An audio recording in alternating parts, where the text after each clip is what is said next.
August 2026-এ সবার কিন্তু অন্নপূর্ণা ভান্ডারে টাকা দিয়ে দিয়েছে। যাদের যাদের এখনো পর্যন্ত টাকা ঢোকেনি তাদেরকে একটু ওয়েট করতে হবে। 17, 18, 19, 20 তারিখ পর্যন্ত সরকার টাকা দেবে বলেছেন। তারপরও যদি না ঢোকে থাকে তাহলে এখনই একটা জিনিস চেক করে নেবেন, যদি আধারের সাথে ডিবিটি লিঙ্ক না থাকে তাহলে কিন্তু টাকা ঢুকবে না। তো চলুন কীভাবে ডিবিটি লিঙ্কটা চেক করবেন। প্রথমে যে কোনো একটা ব্রাউজারে চলে যাবেন npci.org.in লিখে সার্চ করবেন। তারপর কাস্টমারে যাবেন, কাস্টমারে গিয়ে ভারত আধার ম্যাপিং এনেবেল এই জায়গায় ক্লিক করবেন।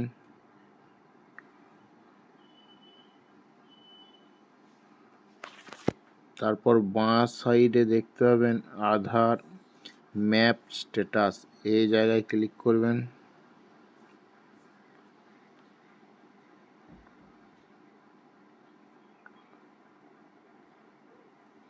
তারপর এখানে আধার নাম্বার দিয়ে দেবেন। এখানে ক্যাপচার বসিয়ে চেক স্ট্যাটাসে ক্লিক করতে হবে। আধার নাম্বার ক্যাপচার বসিয়ে চেক স্ট্যাটাসে ক্লিক করব। তারপরে আধারের সাথে রেজিস্টার্ড মোবাইল নাম্বারে একটা ওটিপি যাবে, সেই ওটিপিটা দিয়ে দেওয়ার পর কনফার্মে ক্লিক করব। যদি আধার ম্যাপ স্ট্যাটাসে এই জায়গাটা দেখবে ম্যাপিং স্ট্যাটাস, এই ম্যাপিং স্ট্যাটাসে যদি এনেবল ফর ডিবিটি লেখা থাকে তাহলে কোনো টেনশন নাই, তাহলে কিন্তু সবার অ্যাকাউন্টে কিন্তু টাকা ঢুকে যাবে। ভালো করে দেখো কিন্তু এই